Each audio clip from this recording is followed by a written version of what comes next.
Hello student, कैसे हैं आप सभी। न्यू स्टडी जीकेजीएस में आप सभी का स्वागत है। मैं हूं उपासना त्यागी।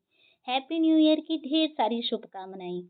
तो हमारी यह क्लास रेलवे, यूपीएसआई, लेखपाल, एसएससी, जीडी, जहां पर भी जीकेजीएस के क्वेश्चंस आते हैं उन सभी के लिए है। यहाँ पर हमने सभी सब्जेक्टों से 5-5 क्वेश्चन लिए हैं और सबसे पहले हमने रखे हैं करंट अफेयर के क्वेश्चन। और उससे भी पहले हमारी ज्ञान की देवी सरस्वती देवी माँ को प्रणाम। अब आगे चलते हैं। अपना फर्स्ट क्वेश्चन जैसे कि मैंने बताया, पहला क्वेश्चन आएगा हमारा करंट अफेयर्स से। तो क्या है क्वेश्चन, न्यू बैलेंस की पहली भारतीय ब्रांड एम्बेसडर कौन बनी है। तो बताइए, न्यू बैलेंस की पहली भारतीय ब्रांड एम्बेसडर कौन बनी है। तो ये क्वेश्चन इसलिए इम्पोर्टेंट हो जाएगी क्योंकि ये पहली भारतीय ब्रांड एम्बेसडर है। तो कौन है, जाह्नवी कपूर। अपने नेक्स्ट क्वेश्चन पर चलते हैं कि आईएमएफ ने वर्ष 2026 में भारत की जीडीपी वृद्धि दर कितने प्रतिशत रहने का अनुमान लगाया है।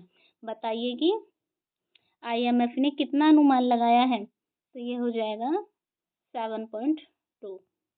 7.2। तो अब अपने नेक्स्ट क्वेश्चन पर चलते हैं।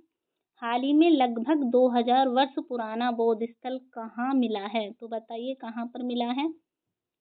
2000 वर्ष पुराना बौद्ध स्थल है, बताइए कहाँ पर मिला है। तो वो मिला है कश्मीर में। अब अपने नेक्स्ट क्वेश्चन पर आते हैं। आईआईसी अंडर-19 वनडे विश्व कप 2026 के लिए भारतीय टीम का कप्तान किसे बनाया गया है। बताइए किसे बनाया गया है। वो हो जाएंगे आयुष महात्रे। कौन हो जाएंगे, आयुष महात्रे। वैसे ये क्वेश्चन तो सभी को याद होगा क्योंकि क्रिकेट के फैन सभी हैं। अब आगे चलते हैं अपने अगले क्वेश्चन पर कि किस राज्य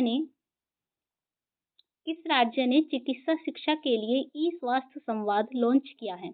तो बताइए किसने किया है। तो वो हो जाएगा राजस्थान। अब यहाँ पर हमारे 5 क्वेश्चंस जो कि करंट अफेयर्स के थे वो समाप्त होते हैं। अब हम आगे आते हैं जो कि पॉलिटी से हमारे 5 क्वेश्चंस हैं। तो बताइए निम्नलिखित में से किस अनुच्छेद के अंतर्गत वित्त आयोग का गठन किया गया है। तो बताइए सीधा सीधा बताइए कि वित्त आयोग किस आर्टिकल के अंतर्गत है। तो आर्टिकल 280। ठीक है, आर्टिकल 280 के अंतर्गत है। क्या है, वित्त आयोग। ठीक है, नेक्स्ट क्वेश्चन पर चलते हैं। भारत के संविधान में संघीय व्यवस्था के साथ एकात्मक झुकाव की अवधारणा किस देश के संविधान से ली गई है। ठीक है, तो क्या संघीय व्यवस्था के साथ एकात्मक झुकाव, तो बताइए कहाँ से लिया गया है। वो हो जाएगा अपना कनाडा। आगे चलते हैं नेक्स्ट क्वेश्चन पर कि संविधान के किस भाग में राज्य के नीति निदेशक तत्व का वर्णन है। मुझे नहीं लगता इस क्वेश्चन को कोई भी बच्चा गलत करेगा। तो कितने में है, भाग 4 में। बताइए भाग 3 में क्या है, मौलिक अधिकार। तो बताइए मुझे भाग 5 में क्या है। आप लोग कमेंट में बताएंगे भाग 5 में क्या है। अब अपना क्वेश्चन है, निम्नलिखित में से कौन सा विषय संवर्ती सूची में शामिल है। तो बताइए इनमें से कौन सा विषय है जो कि संवर्ती सूची में शामिल है। तो वो हो जाएगा शिक्षा। शिक्षा एक संवर्ती सूची का विषय है। संवर्ती सूची वह सूची है जिस पर केंद्र और राज्य दोनों विषय बना सकते हैं। तो शिक्षा कब केंद्र का विषय बना है, 42वें संविधान संशोधन के द्वारा शिक्षा को केंद्र का विषय भी बनाया गया है। पहले ये सिर्फ राज्य का विषय था। तो अपने नेक्स्ट क्वेश्चन पर आएंगे हम। भारत के राष्ट्रपति पर महाभियोग चलाने की प्रक्रिया किस अनुच्छेद में वर्णित है। बताइए महाभियोग, राष्ट्रपति पर महाभियोग किस आर्टिकल में आता है। तो आर्टिकल 61 में आता है। बताइए आर्टिकल 72 में क्या आता है, आर्टिकल 72 में क्या आता है बताइए। तो राष्ट्रपति की क्षमादान की शक्ति 72 में आएगा। और 56 में क्या आएगा बताइए, आर्टिकल 56 में आएगा राष्ट्रपति का कार्यकाल। ठीक है, और 60 में क्या आएगा, इसमें आ जाएगा शपथ, राष्ट्रपति की शपथ।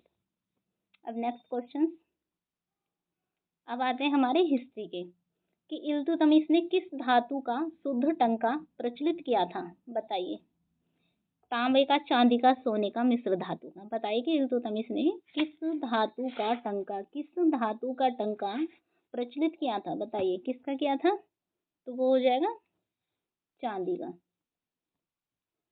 अब नेक्स्ट क्वेश्चन पर आते हैं निम्नलिखित में से किस मुगल शासक ने जजिया कर समाप्त किया था? बताइए, जजिया कर किसने समाप्त किया? ए बाबर, बी हुमायूं, सी अकबर, डी जहांगीर।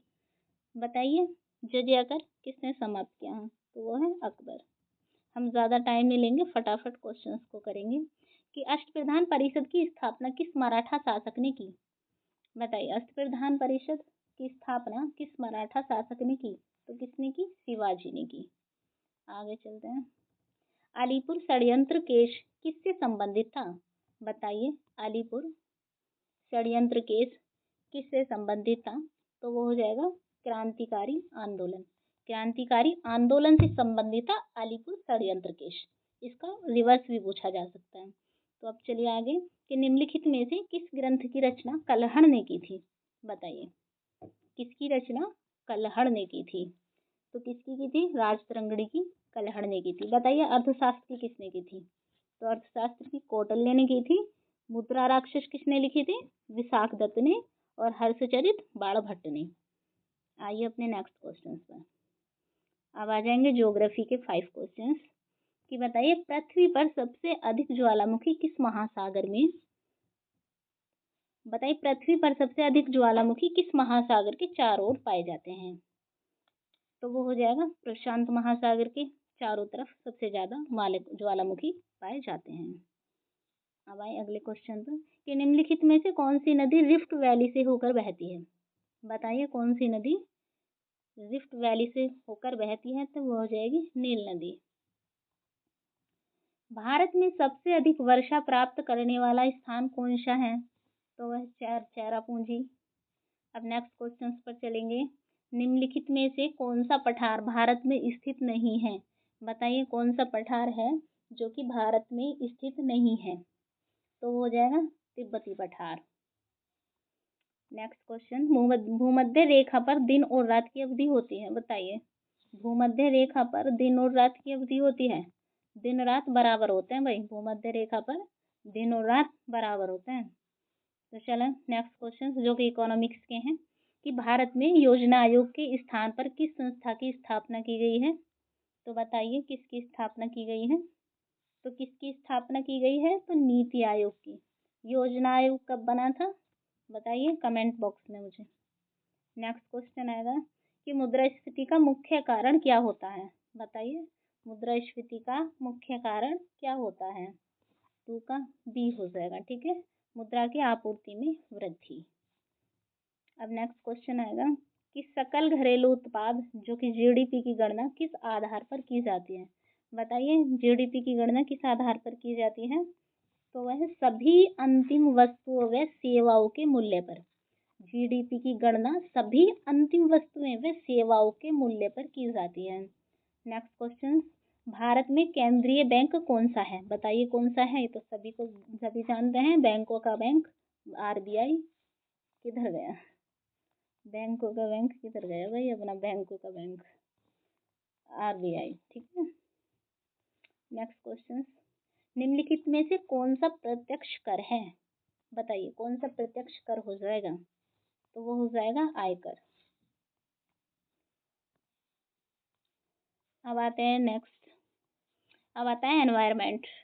एनवायरमेंट के क्वेश्चन भी पूछ लेता है, बहुत नॉर्मल क्वेश्चन है जो कि सभी परीक्षाओं में पूछे जाते हैं। तो इसलिए चैनल को सब्सक्राइब कीजिएगा और वीडियो को लाइक कीजिएगा। तो आते हैं क्वेश्चंस पर कि ग्रीन हाउस प्रभाव का मुख्य कारण कौन सी गैस है? बताइए, ग्रीन हाउस प्रभाव का मुख्य कारण कौन सी गैस है? तो 1 बताइए। तो सी कार्बन डाइऑक्साइड। आगे चलते हैं। निम्नलिखित में से कौन सा नवीकरणीय ऊर्जा स्रोत है? बताइए, नवीकरणीय ऊर्जा स्रोत कौन सा है? तो वो हो जाएगा सौर ऊर्जा। ओजोन परत का क्षय मुख्य रूप से किस कारण होता है? कार्बन मोनोऑक्साइड द्वारा, क्लोरोफ्लोरोकार्बन, सल्फर डाइऑक्साइड या फिर मीथेन? बताइए, चारों में से कौन सा ऑप्शन सही होगा? ओजोन परत का क्षय, इसका हो जाएगा CFC, क्लोरोफ्लोरोकार्बन। आगे चलते हैं कि जैव विविधता शब्द का सही अर्थ क्या है? बताइए, जैव विविधता शब्द का सही अर्थ क्या है? ऑप्शन ए केवल वनस्पतियाँ, या फिर केवल जीव जंतु, या जीवों की विविधता, या फिर ऑप्शन डी केवल सूक्ष्म जीव। तो कौन सा हो जाएगा? जीवों की विविधता। अब आगे चलते हैं। पृथ्वी दिवस, पृथ्वी दिवस कब मनाया जाता है? लगभग यह क्वेश्चन हर व्यक्ति को ही पता होगा कि पृथ्वी दिवस कब मनाया जाता है। तो कब मनाया जाता है भाई? 22 अप्रैल को। 22 अप्रैल को पृथ्वी दिवस मनाया जाता है। अब आते हैं नेक्स्ट, आए कंप्यूटर के क्वेश्चन। अब देखा जा रहा है कि हर एग्जाम में कंप्यूटर पूछा जा रहा है, तो इसलिए हमने कंप्यूटर के भी यहाँ पर 5 क्वेश्चंस रखे हैं, जो कि नॉर्मल ही क्वेश्चंस हैं, सभी परीक्षाओं में आ ही जाते हैं। तो कंप्यूटर का मस्तिष्क किसे कहा जाता है? तो कंप्यूटर का मस्तिष्क किसे कहा जाता है?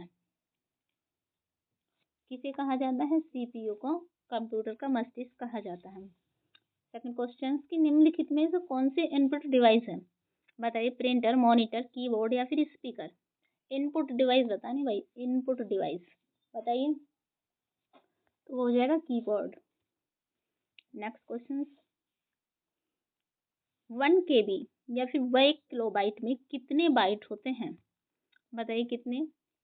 100, 512, 1024 या 2048। तो कितने हो जाएंगे? 1024।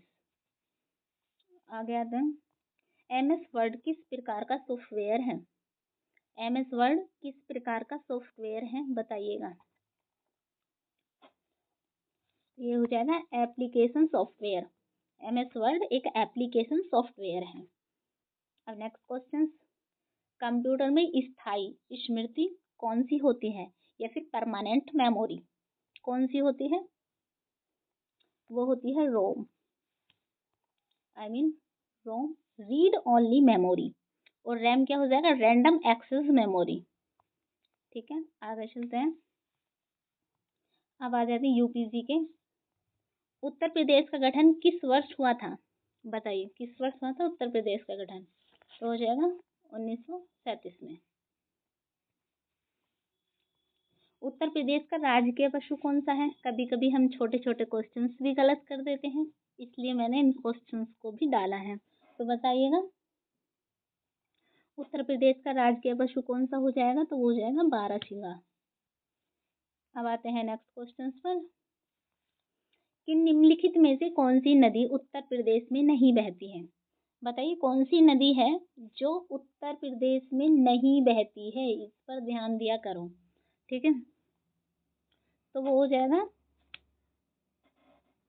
कौन सी हो जाएगी? नर्मदा। आगे चलते हैं। उत्तर प्रदेश की वर्तमान राजधानी कौन सी है? उत्तर प्रदेश की राजधानी बताइए। इसे भी कोई गलत करेगा क्या? उत्तर प्रदेश की राजधानी कौन सी है बताइए? तो वह है लखनऊ। चले अब, कि कुंभ मेला का आयोजन उत्तर प्रदेश के किस शहर में होता है? बताइए, क्वेश्चन होना चाहिए था कुंभ मेला का आयोजन उत्तर प्रदेश के किस शहर में हुआ? तो कहाँ हुआ? प्रयागराज में, क्योंकि और भी जगह लगता है कुंभ मेला। ये इसका आंसर क्या हो जाएगा? प्रयागराज। तो यहीं तक हमारे क्वेश्चंस थे। मैं आगे से टॉपिक वाइज हर सब्जेक्ट के टॉपिक वाइज क्वेश्चंस लेके आऊंगी। अभी हमने मिसलेनियस क्वेश्चंस सभी सब्जेक्टों के क्वेश्चन उठाए थे, अब मैं टॉपिक वाइज लेके आया करूंगी। और आप लोगों को क्लास अच्छी लगती है तो वीडियो को लाइक करें और चैनल को सब्सक्राइब करें।